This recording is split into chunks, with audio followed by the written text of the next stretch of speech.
The new Orleans Pelicans are one of the strangest, if not the strangest team in the NBA, given that there's actually much to like about this squad, but also a ton of uncertainty. So much so that it's really difficult to measure how good they'll be next season and moving forward.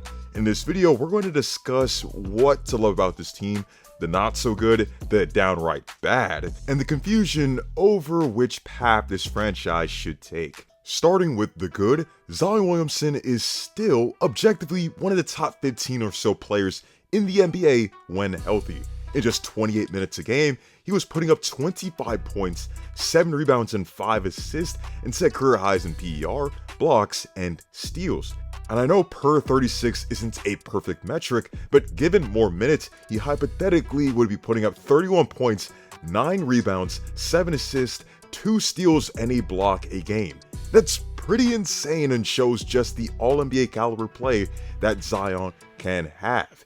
He's played the 2025 season in the best shape of his professional career, leaving that Mountain Dew commercial in the past, and is still an unstoppable force when barreling to the rim, pairing good ball handling ability with his insane size, strength, and body control to be the NBA's second leading scorer in the paint, only behind Giannis Antetokounmpo. He's even evolved each season as a playmaker, which is great to know given that he has statistically been the most double-teamed player in the NBA since making his Pelicans debut. He can pass well out of double teams, has great processing ability, a good handle, and the ability to make different passes in both transition and the half court to punish teams when they send multiple bodies at him or try to overhelp. This has made him more dangerous than ever as a player, and at just 25 years of age and on an upward trajectory, we should view the Pelicans very highly. However, the worst kept secret in the NBA is that his Achilles heel has been his availability at this point in his career, only playing 50 games twice in his career, and unfortunately only playing 30 games this past season. Given that the Pelicans' offensive rating completely craters when he's off the floor, the Pels need him to be available to be a respectable team out west. Another bright spot for the Pelicans has to be the emergence of Trey Murphy III. Hey guys, sorry for the short intermission. This is episode 2 of proving that I'm not an AI since the comments seemingly think that I am. If I could pick any AI voice for these videos, it most definitely would not be this one. Anyways, we're rocking the red Zion Williamson Pelicans jersey fittingly enough for this video. Enjoy the picture of Drew Brees in the background holding the Lombardi.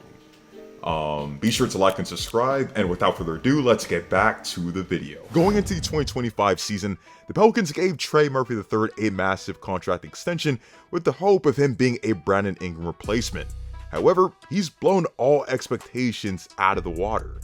Before being ruled out for this season, he was averaging a career-best 21 points per game, 5 rebounds and 3.5 assists through 53 games, and demonstrated why he's such an adaptable player alongside Zion Williamson.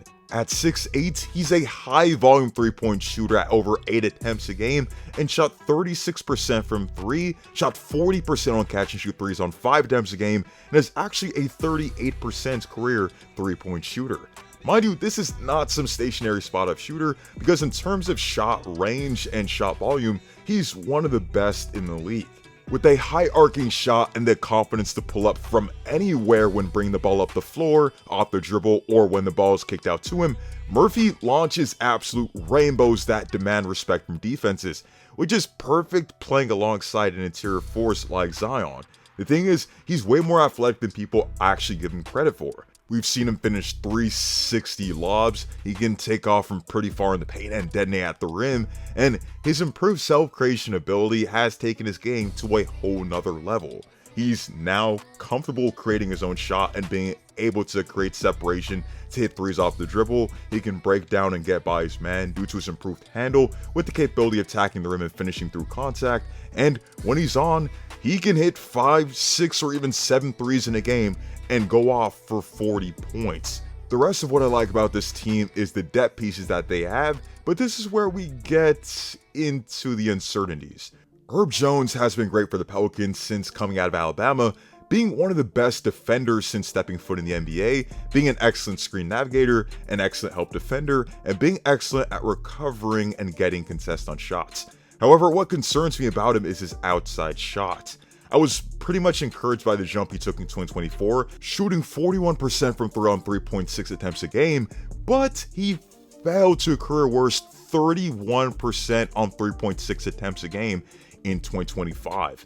I know he's only played 4 seasons, but he's quietly 26 years of age now and will be 27 this upcoming season since he was an older prospect out of the draft, and we haven't seen the biggest offensive leap from him across his first few seasons in the NBA. Is the 33% range that he shot earlier in his career more of what to expect from him as an outside shooter? Or can he consistently be closer to 36% or above on higher volume? Next, we have to talk about the backcourt situation the Pelicans have. For me, the Jordan Poole trade is still a mixed bag. On the brighter side, his second season in Washington was a big improvement upon the first, and God knows that the Pelicans at this point need ball handling, shooting, and playmaking at the guard position. Poole scored a career-high 21 points per game and 4.5 assists on the highest volume of threes in his career at 9.1 a game, and he shot them at 38% in 2025. He can score as a pick-and-roll ball handler, hit 39% of his pull-up threes, and is a capable playmaker, but has 3 notable flaws about him that make him questionable as a lead guard. He isn't the greatest defender, he isn't the greatest playmaker, turn the ball over 3 times a game to his 4.5 assists, and his shot selection at times can be questionable. A guard on this team who can defend, be a lead ball handler, a pick and roll ball handler, and be a threat from mid-range is Dejounte Murray, but he's still recovering with the torn right Achilles he suffered in January. This really sucked because we only got to see a small sample size of how he fits with Zion Williamson and this unit, and he was solid all things being considered given the circumstance of playing with a depleted Pelicans team. But since he's dealing with a major lower body injury, he more than likely will be out till the start of 2026 or even beyond that. All we can hope for is that the Pelicans are very patient with him, since you can't just bounce back from such an injury and look the same right away.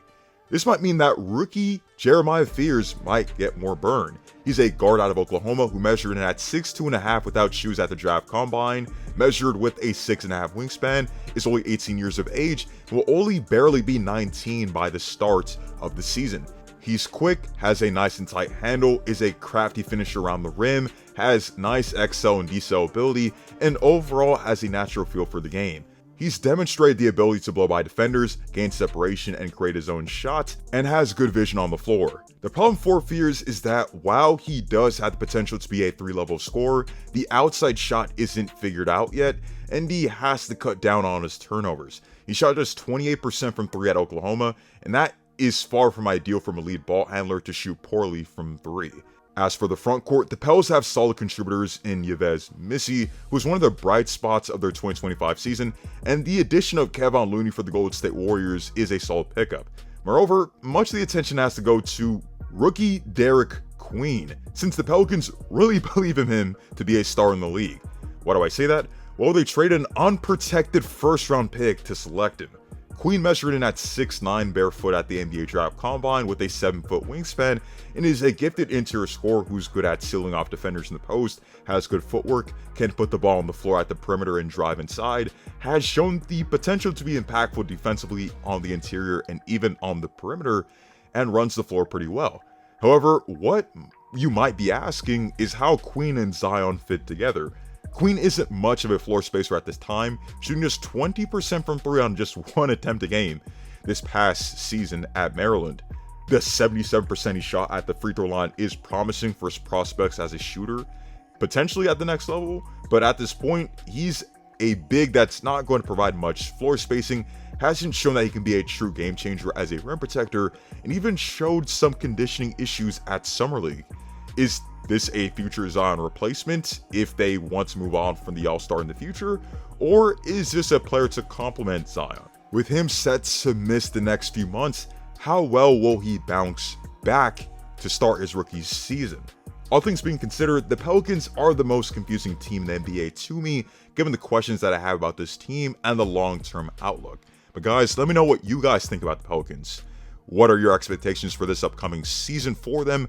How big of an impact do you think newcomers such as Looney, Fears, Queen, and Poole can have on this team this upcoming season? Do you think Queen is a Zion replacement? And also, do you have high hopes for Trey Murphy III, Zion, and DeJounte Murray when he comes back from injury? Let me know in the comment section down below. Thank you guys for watching, and if you want to know more about another young team that's in the Western Conference, check out my last video on the Utah Jazz. To see you all in the next one, and stay tuned.